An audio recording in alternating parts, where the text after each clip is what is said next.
Welcome to Destination Jamaica. No, the Diamond League in Sweden happened today. It's still happening, but we have a few updates to you as it relates to the Jamaicans who participated in this Diamond League event. Now, fresh off the Olympics, Paris Olympics 2024, let's see how our Jamaicans perform. And we're happy to say they didn't do too bad. Let's start with the 110 meter. Well, the 100 meter. And we have Tina Clayton, the Jamaican, representing us in that one. Clayton got fifth place in 11.10. So that's fifth place in 11.10. She started really well. She was leading at the front. She had a great start, but then she faded to last.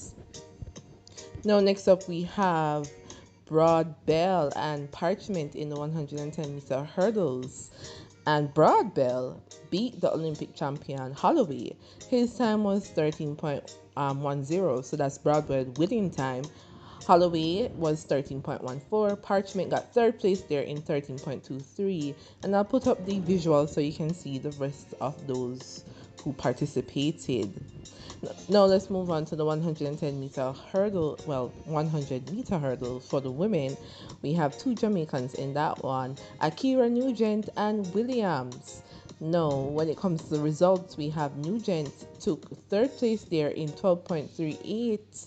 The winner is Quinn, 12.35, and that's her season's best.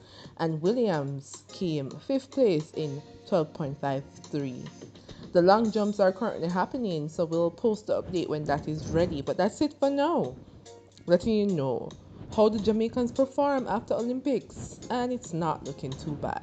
Congrats to all, and we're looking forward to August the 30th when Kishin will run.